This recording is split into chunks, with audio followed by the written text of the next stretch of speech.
Olá pessoal, sejam bem-vindos aqui ao meu canal do YouTube. Sou o professor Rodrigo Moreira, graduado mestre em Direito pela Universidade Federal de Uberlândia. Estou iniciando aqui o canal, esse é o primeiro vídeo exclusivo do canal.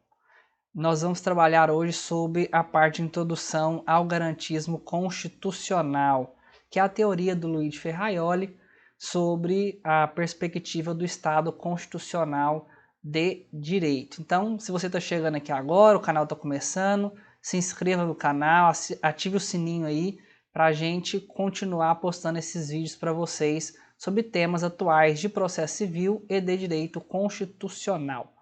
Vamos lá. Pessoal, muito se fala na teoria garantista ligada ao direito penal.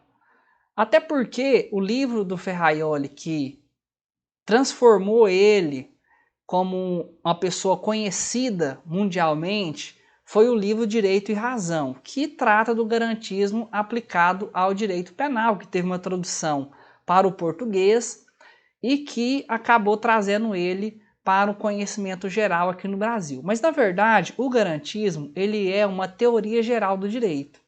Ele pode ser aplicado a todos os países que possuem constituições rígidas. E se o país ele possui uma constituição que, na hora da sua modificação, tem um procedimento mais dificultoso do que as leis ordinárias, ou seja, tem uma constituição rígida, o garantismo é uma teoria que pode ser aplicada a esse país. Você não tem como aplicar naqueles países que não possuem constituição ou possuem constituições flexíveis e que são poucos mundialmente falando.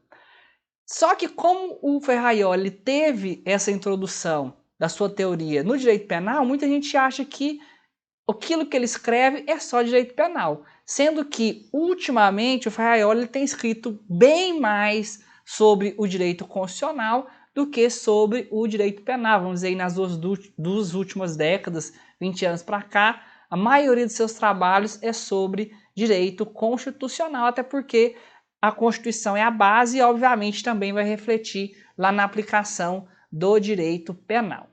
Essa aula aqui é uma aula de introdução, não pretendo esgotar todos os conhecimentos que o Ferraioli traz para a gente em diversos livros, mas para quem está querendo aprender, possa assistir e ter uma noção geral para quando for o livro, ler o livro, isso tenho certeza que vai facilitar bastante para vocês, tudo bem? Vamos aqui, primeiramente para entender o Ferraioli, a gente precisa saber de onde vem o seu conhecimento. Quais foram os responsáveis por trazer o referencial teórico do Ferraioli para que ele pudesse construir essa teoria do garantismo. Primeiramente, o Ferraioli ele é um jurista positivista. Tem muito professor de ED que abomina o positivismo, que fica falando da teoria pura do direito do Kelsen, que é isso, que é aquilo, mas na verdade o Kelsen ele é um dos principais juristas do século XX, para não dizer o principal, e a sua teoria ele tem aplicação até os dias de hoje. Não da mesma maneira que ele escreveu na teoria pura do direito, mas com as suas mudanças ao longo das constituições, mas continua ainda sendo uma teoria de base. E de se dizer positivista não é simplesmente, igual muitas pessoas confundem, falar que o positivismo apoiou o nazismo e que o Ferraioli ainda adota essa teoria, sendo que, na verdade, a base positivista dele se deve a Kelsen, mas a sua teoria, a gente vai observar, trouxe aprimoramentos para a teoria positivista de Kelsen. O que acontece? O Kelsen, ele teve um discípulo na Itália, que é o Norberto Bobbio, esse senhorzinho aqui da foto do meio, que também já havia aprimorado a teoria do Hans Kelsen, a teoria pura do direito, na segunda metade do século XX. Norberto Bobbio é um importante filósofo do direito, da teoria geral do direito, da segunda metade do século XX, e que ele já vinha refinando os escritos do Hans Kelsen, modificando ali determinadas questões e levando para uma parte linguística, analítica da observação do positivismo, mas mantendo a sua cadeira dentro do positivismo. E o Ferraioli, ele foi discípulo, né? Norberto Bobbio hoje é falecido, o Ferraioli ainda está vivo, pelo menos no momento que eu estou gravando esse vídeo, 2023, e ele foi discípulo de Norberto Bobbio. Sendo discípulo de Norberto Bobbio, ele também bebeu das águas ali do positivismo do Hans Kelsen, mas com alterações, principalmente para adaptar o positivismo para a era das constituições rígidas, que quando Hans Kelsen escreveu a Teoria Pura do Direito, nós não tínhamos essa perspectiva de constituição rígida, constituição base do sistema jurídico, com direitos fundamentais, dentre outras questões. Resumindo, Ferraioli é sim um jurista positivista, tudo bem? Diferentemente de outros juristas não positivistas contemporâneos, como Ronald Dworkin e Robert Alex, que também são constitucionalistas bastante citados aqui no Brasil. Mas a gente tem que observar que o positivismo do Ferraioli, ele é um positivismo crítico, diferente daquilo que ele chama de paleojus-positivismo. Paleojus-positivismo, paleo quer dizer antigo. Então ele está fazendo referência a um positivismo antigo, principalmente aquele positivismo que vem antes da Segunda Guerra Mundial, que é um positivismo que ainda não trabalhava com as constituições rígidas do século XX, que vieram basicamente após a Segunda Guerra Mundial, que já terminou ali em meados do século passado. Então, o positivismo crítico é do Ferraioli e o paleojuspositivismo pode ser ali de Kelsen e também algumas questões que ele coloca no Bobbio com a crítica que ele faz a respeito da validade, que a gente vai ver um pouquinho mais para frente. O que a gente pode diferenciar dessas duas perspectivas? Primeiramente, é o que eu acabei de falar. As constituições rígidas, elas vieram pós-Segunda Guerra Mundial, enquanto as constituições que vieram antes da Segunda Guerra Mundial eram constituições lidas como cartas políticas, que não tinham uma normatividade, também não tinham uma preponderância dentro do ordenamento jurídico, pelo menos não na maioria dos países, com exceção, por exemplo, temos que é os Estados Unidos, que já trabalhavam com controle de constitucionalidade bem antes da Segunda Guerra Mundial. Outra alteração que nós temos é a mudança de perspectiva do princípio da legalidade. Enquanto o princípio da legalidade no paleojuspositivismo era um princípio de mera legalidade ou legalidade formal, no positivismo crítico nós temos a legalidade estrita ou legalidade substancial. Essa aqui é uma diferença importantíssima. Por quê?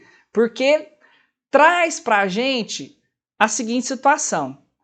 No paleojuspositivismo, para a gente observar a legalidade de uma lei, a validade de uma lei, a gente observava apenas se essa lei foi produzida conforme o procedimento estabelecido por uma norma superior. Não importava o conteúdo da lei. Se ela seguiu o procedimento, passou lá pelo Poder Legislativo, tudo certinho, como mandava a Constituição anterior à Segunda Guerra Mundial, então a lei era válida e ela deveria ser cumprida.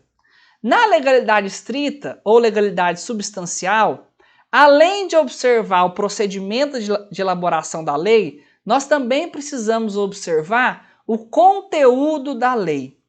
Não basta que ela tenha sido produzida conforme manda a Constituição, pelo devido processo legislativo, mas também que o conteúdo dela não esteja violando a Constituição, principalmente os direitos e garantias fundamentais ali previstos. Já é uma alteração gigantesca. Por quê? Porque antes você tinha a entrada de validade de uma lei sem observar critério material e agora nós temos que observar não só o procedimento, mas também critérios materiais para saber se uma lei ela é constitucional ou não. É um salto gigantesco. Então aqui, seguindo, decorrendo disso, tudo é possível se seguir o procedimento, que é a mera legalidade. Já a legalidade estrita, nós temos a esfera do indecidível, ou seja, o que é a esfera indecidível?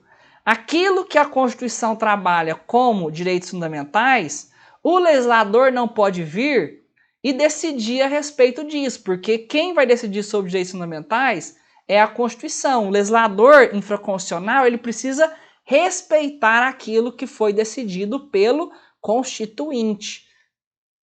Tudo bem? Então nós temos uma esfera do indecidível, a esfera de que o legislador infraconstitucional não pode decidir se substituindo a decisão do legislador constituinte. Importantíssimo também.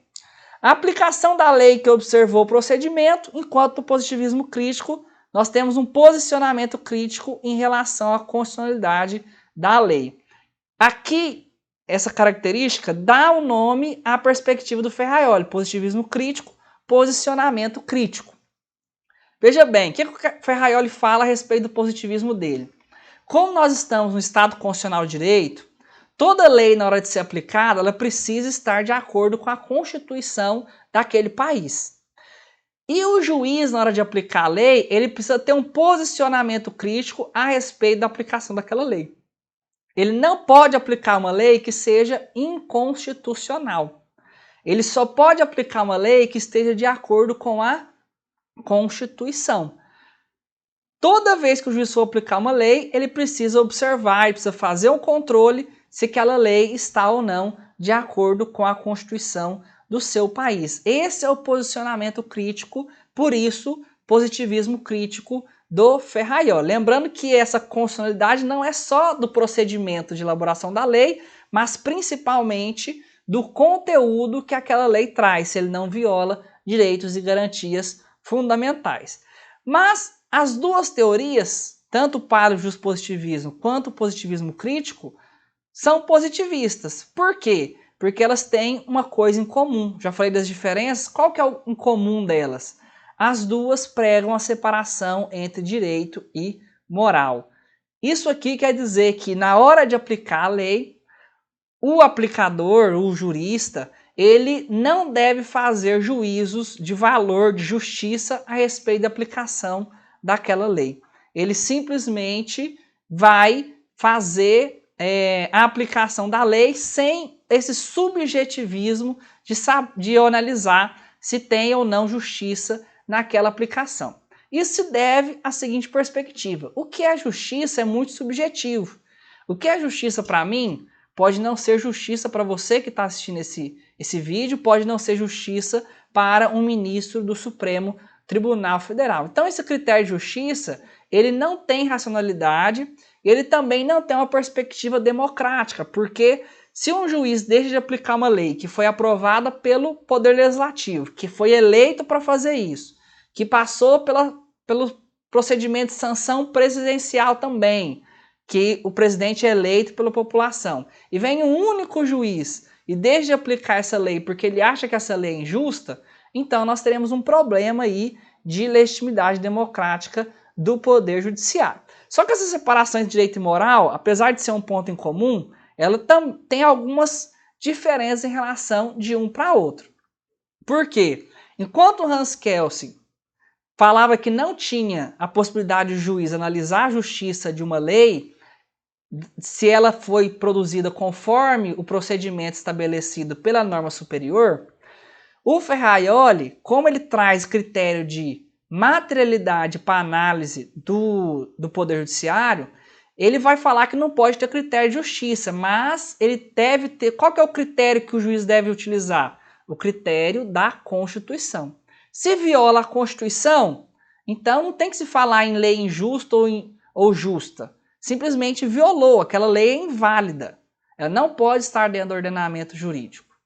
Agora, se a lei está de acordo com a Constituição, ela não viola nenhum direito fundamental, ela não viola nenhuma garantia, ela não viola nenhum artigo da Constituição, então o juiz vai aplicar sem fazer juízo de justiça ou não, porque ele já passou pelo critério de Constituição e a Constituição ela traz diversos direitos fundamentais que são desdobramentos de perspectiva de justiça, da garantia da liberdade, da igualdade, da honra, da privacidade, da propriedade, da segurança, tudo está na Constituição. Por que o juiz vai criar um critério a mais do que isso vindo da cabeça dele? Então, a gente tem essa separação entre direito e moral, que é um ponto importante porque ela é uma perspectiva crítica ao ativismo judicial que muitas das vezes utiliza esses argumentos de justiça para deixar ou não de aplicar determinada lei ou ler a lei de uma forma diversa porque acha que ela é injusta ou algo nesse sentido. Essas aqui são as diferenças básicas para a gente entender aquilo que sustenta a teoria garantista. O que sustenta a teoria garantista é uma perspectiva positivista, tudo bem? E o garantismo em si, ele tem uma perspectiva de limitação do poder. A principal função da teoria garantista do Ferraioli é a limitação do poder. E quando eu falo poder aqui, eu estou incluindo todos os tipos de poderes. Tanto o poder público, aquele que vem do Estado, que os direitos fundamentais sempre foram direcionados para que o Estado não violasse os direitos fundamentais dos seus cidadãos, mas também o poder privado. Aqui a gente pode até fazer uma reflexão sobre a aplicação dos direitos fundamentais nas relações privadas, que a Constituição rígida ela é normativa, então ela se aplica sim às relações privadas. Não pode deixar o poder privado violar a Constituição, porque a norma, por exemplo, a autonomia privada, ela deve respeito à Constituição na hora de fazer um contrato, na hora de fazer um testamento, precisa ter respeito à Constituição. Ela limita o poder político porque ela traz direitos e garantias fundamentais que não podem ser alteradas, retiradas do ordenamento jurídico, são as cláusulas pétreas, por exemplo. Isso limita a política porque não é qualquer lei que a política faz que vai ter aplicação. Para aquela lei ter aplicação, precisa passar pelo filtro da Constituição. Então, o garantismo constitucional utiliza a Constituição para limitar o poder político. E quando eu falo isso, do poder legislativo, que não pode fazer lei que viola a Constituição, mas também o poder executivo, que não pode abusar do seu poder, tem que respeitar sempre a Constituição, e nem o poder judiciário, que pode agir de maneira ativista, utilizando a moral para dizer se uma lei é justa ou injusta. Também a limitação do poder econômico, eu acho que essa sacada aqui do Ferraioli, ela é extremamente interessante, porque o poder econômico ele busca cada vez mais não se regular. Quanto menos regulação, melhor, na justificativa de crescimento, desenvolvimento, etc. E o Ferraioli fala, não, todo poder, quando ele não tem limitações, ele tende a abuso. Todo poder precisa ter limite. Então a Constituição ela serve também como limitação do poder econômico. O poder econômico não pode ficar ilimitado porque ele realmente vai abusar, ele vai deixar de respeitar os direitos trabalhistas, ele vai deixar de respeitar os direitos do consumidor, que são direitos que estão na nossa Constituição do Brasil, a título de exemplo, mas que podem estar nas constituições de outros países que possuem Constituição rígida. E daí a gente retira o quê? Retira que o garantismo constitucional ele é sempre a lei do mais fraco contra o mais forte. A gente está na Constituição, ela coloca limitações no exercício do poder, porque quem está no poder tende a abusar do seu poder em relação ao mais fraco. Dessa maneira, a pessoa mais fraca sempre vai ter esses direitos e garantias constitucionais para se proteger dos abusos que podem vir do Estado, do setor privado, da política ou da perspectiva macroeconômica. Essas aqui são funções básicas do garantismo constitucional. E por que o garantismo ele recebe essa nomenclatura? A gente está falando de garantias e tudo. O Ferraioli ele tem uma importante distinção que ele fala o seguinte. Ele fala que cada direito que existe, principalmente os direitos fundamentais, eles precisam de garantias primárias e eles precisam de garantias secundárias. A gente vai observar que a falta dessas garantias vai gerar uma lacuna que precisa ser complementada pelo Poder Legislativo, elaborando ali essas garantias que são necessárias. Então veja bem, as garantias primárias são as obrigações advindas do direito subjetivo garantido. E as garantias secundárias são as ações processuais, os instrumentos processuais que podem ser utilizados caso essas garantias primárias elas sejam violadas. Eu coloquei aqui um exemplo do direito penal, que é bem falado pelo Ferraioli, vai dizer o seguinte, nossa Constituição, por exemplo, tem lá que é direito fundamental, propriedade, está no artigo 5º. Propriedade é um direito fundamental. Mas ela precisa de garantia. Porque se uma pessoa viola a propriedade, o que vai acontecer com ela? Uma das garantias do direito de propriedade é a criminalização do furto. Quando você tem no Código Penal a criminalização do furto, ou seja, a pessoa não pode subtrair para ela um objeto que é de outra pessoa, você está protegendo o direito de propriedade. Mas, e o que acontece quando a pessoa viola esse direito de propriedade e pratica o crime de furto? Nesse caso, vamos ter que acionar o Poder Judiciário para averiguar se e quem praticou aquele furto. Você precisa de ter um processo para analisar, para instruir com provas e, ao final, dar um juízo mais ou menos provável de que foi ou não foi aquela pessoa que praticou aquele crime. Eu digo provável porque certeza, verdade absoluta, não existe em nenhum tipo de processo, nem no processo penal, muito menos no processo civil. E aqui a gente pode pegar outros exemplos também. Vamos observar, mesmo o direito fundamental à propriedade, no direito civil, se alguém viola essa propriedade, você pode, vamos supor que seja uma questão de um dano, um acidente de trânsito, bateu no seu carro, outra pessoa estava errada. Ela violou sua propriedade. Aí ela vai ter uma garantia, que vai ser, por exemplo, a previsão lá do Código Civil, no artigo 8.6, que a pessoa causa dano a outra pessoa, com dolo ou culpa, ela pratica ato ilícito e quem pratica ato ilícito precisa indenizar. Mas se a pessoa não paga a indenização, o que vai acontecer? Você vai ter que entrar com uma ação de indenização no juízo civil para cobrar o valor do conserto do seu carro e eventuais danos morais, caso tenha tido alguma vítima, um machucado, uma fratura, algo nesse sentido. Até mesmo a morte, em tipo de acidente, pode gerar dano moral em relação a isso.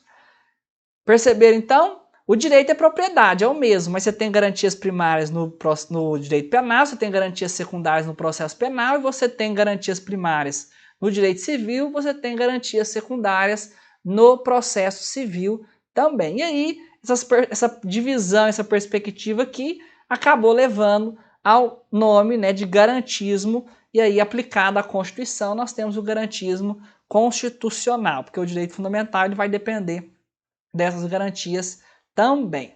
Outra coisa que muda na teoria garantista da Constituição é a separação entre democracia formal e democracia substancial. O que é democracia formal? Democracia formal é a perspectiva política da democracia, ou seja, aquela questão de você ter eleições, aquela questão de você deixar os cidadãos participarem, demonstrarem as suas ideias, se candidatarem, você ter o voto, você ter eleitos, você ter regras para a eleição, né? Não pode comprar voto, não pode fazer isso, não pode fazer aquilo, propaganda em tal horário, som alto na rua, tudo isso faz parte da democracia formal, que tem as suas bases, que é o sufrágio universal, todas as pessoas, cidadãos daquele país, precisam ter o direito de votar, isso é importante para a democracia.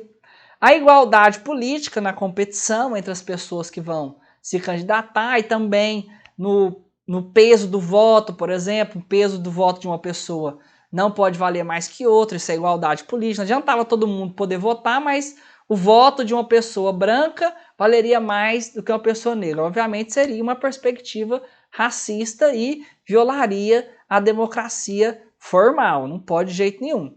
Isso é igualdade política. Democracia representativa, que a maioria dos países adotam, nós elegemos nossos representantes que depois vão tomar as decisões por nós. E, obviamente, o pluralismo político, que aqui não se confunde com pluralidade de partidos políticos, mas de diversidade de ideias que possam ser apresentadas para a população na hora de você concorrer a um cargo eletivo e o povo votar e eleger o seu representante. Mas somada a democracia formal, só disso não vive democracia. Por quê? Se só disso viver a democracia, então a gente tem que falar que o nazismo foi um governo democrático. mesmo ele tendo praticado o Holocausto e matado milhares de judeus, porque o Hitler chegou ao poder por meio do voto, ele foi eleito para assumir aquele papel ali na Alemanha. Então, mas obviamente a gente não pode chamar o governo nazista de governo democrático de maneira nenhuma. Para ser realmente uma democracia, é preciso que nós tenhamos um ganho, um plus a mais em relação à democracia formal. O que seria esse plus? Primeiro, a gente mantém a democracia formal, porque sem procedimentos, sem eleições, sem democracia representativa e igualdade política, também não existe democracia. Então é um plus, é uma soma, não é uma superação total. Vamos apagar a democracia formal e agora vamos falar só democracia substancial. Não é isso.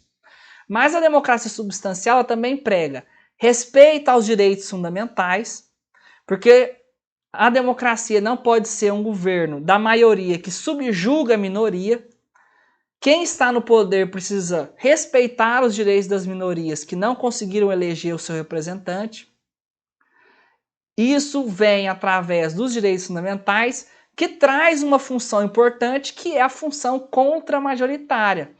A função contramajoritária dos direitos fundamentais é o quê? Ele funcionar como um direito contra as maiorias que estão no poder. Independentemente de quem esteja no poder, a liberdade das pessoas precisa ser respeitada, a honra, a privacidade, a igualdade. Não importa quem esteja no poder, quem seja presidente ou os deputados federais e senadores que estejam lá no Congresso Nacional. É preciso respeitar a função contramajoritária dos direitos fundamentais. Ela estabelece limites e vínculos ao poder político, limites que o poder político não pode ultrapassar, fazendo uma lei que viola a liberdade ou a igualdade, e também vínculos que o poder político obrigatoriamente tem que seguir, como investir em saúde, investir em educação, que é um mandamento constitucional também de direitos sociais. E a separação entre vigência e existência, que é diferente de validade. Veja bem, o fato de uma lei estar publicada no Diário Oficial de Justiça, da União, não significa que ela é uma lei válida, significa que ela simplesmente existe. Ela foi produzida e existe, está ali no Diário Oficial da União. Mas para ela ter validade, ela precisa respeitar a Constituição. Essa característica da democracia substancial deriva daquela característica que é da legalidade substancial, ou legalidade estrita, que vai dizer justamente isso. Para ser válida, uma lei precisa respeitar o conteúdo da Constituição do seu país. Então, existir é diferente de você ter validade de uma lei. A lei às vezes existe, mas ela é inválida porque ela viola a Constituição, que é diferente da perspectiva do Kelsen, que se a lei existisse, ela já seria válida porque é produzida conforme a norma superior, mas depois das constituições rígidas isso mudou, principalmente com a inclusão dos direitos fundamentais. O Ferraioli traz um modelo conjugando as duas possibilidades de democracia, a substancial e a formal. Ele cria um modelo quadridimensional de democracia, com 4 espécies básicas de direitos. Os direitos civis, os direitos políticos, de liberdade e os sociais.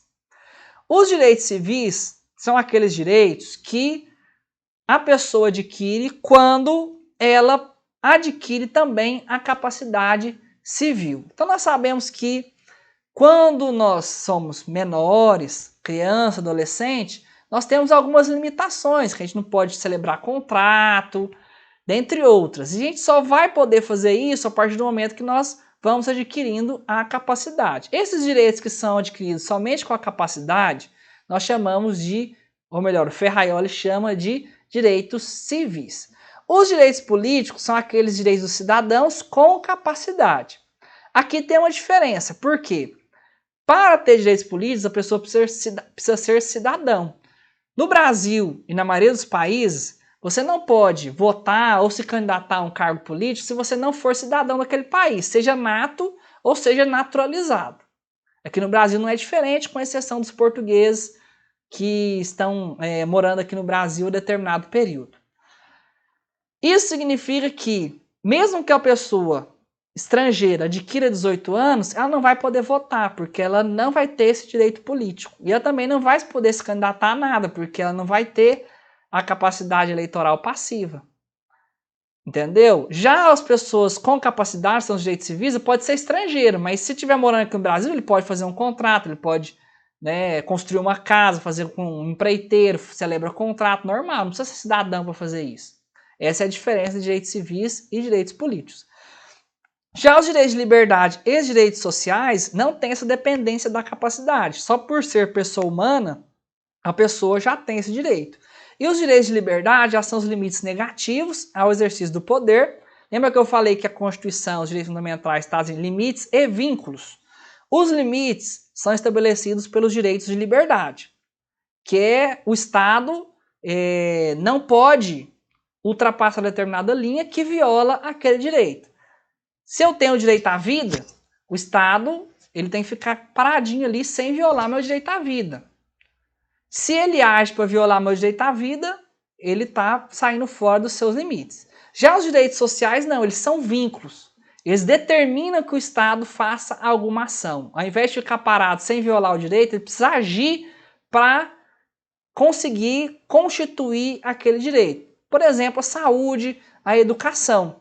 Trazem vínculos ao Estado. Ele precisa agir para conseguir concretizar aquele direito. Você não tem educação se o Estado não construir escola, não pagar professor, não tem saúde se não construir hospital, não pagar médico, enfermeiro, todo mundo ali que precisa.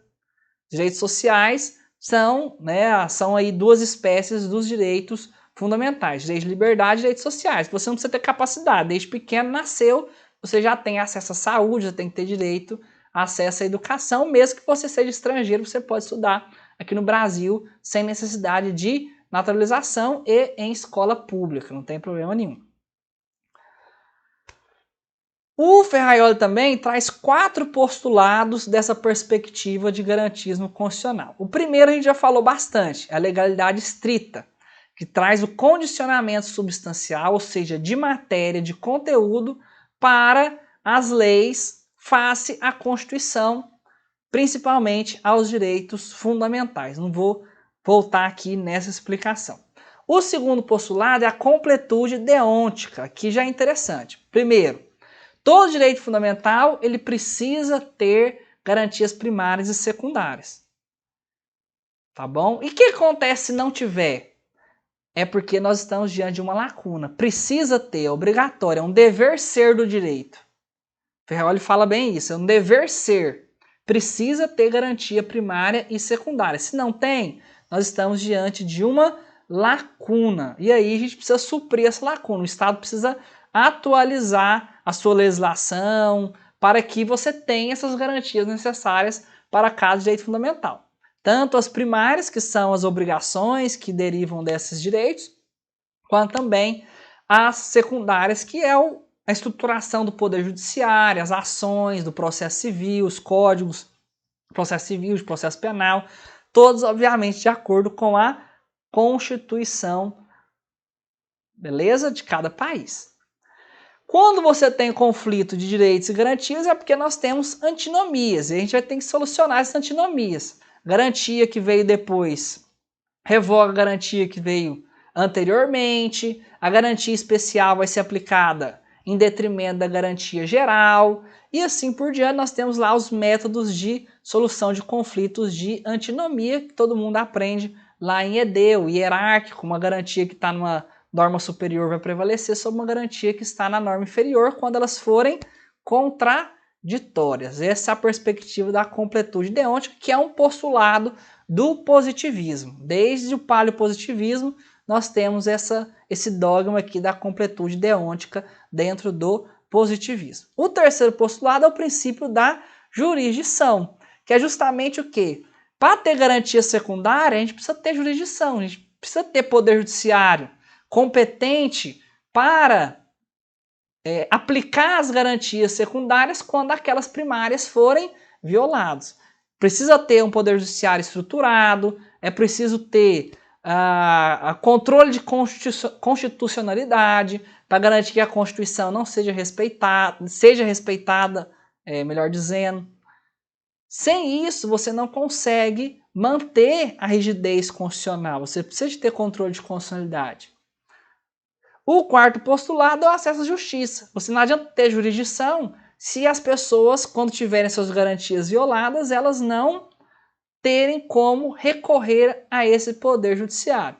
Isso aqui traz diversas perspectivas, porque nós costumamos pensar o acesso à justiça de forma individual, com a justiça gratuita, dentre outros, defensorias públicas, mas também nós temos no acesso à justiça o acesso coletivo, que é importante, porque hoje as demandas de direitos fundamentais, elas se apresentam também no aspecto coletivo, incluindo os direitos fundamentais de terceira dimensão ou geração, que é o meio ambiente, cultural e assim por diante. E ele traz que o Ministério Público, nesse ponto, ele tem uma importância muito grande, porque é ele que vai ficar responsável nessa tutela dos direitos coletivos. Ele traz a responsabilidade disso ao Ministério Público, que não pode descuidar dessa perspectiva, ficar só preso ali nas denúncias criminais e etc., que muitas vezes não resolve o problema criminal, e descuidar dos demais direitos coletivos, consumidor, ambiental, cultural, patrimônio histórico e assim por diante. Sem o acesso à justiça, não tem como a gente garantir efetividade a nenhum dos três postulados anteriores. Não adianta você ter controle de constitucionalidade se ninguém pode ter acesso a esse controle de constitucionalidade. Você precisa de ter. E no Brasil nós temos um grande acesso ao controle de constitucionalidade porque nós adotamos dois sistemas, tanto o controle difuso, que qualquer juiz de primeira instância pode fazer essa análise crítica e deixar de aplicar uma lei porque ela é inconstitucional, quanto o Supremo Tribunal Federal, que faz o controle abstrato e julga as ações com efeito erga omnes, que valem para o Brasil inteiro. Então, o Brasil é um país, e o Ferral ele cita muito a Constituição brasileira nos seus textos.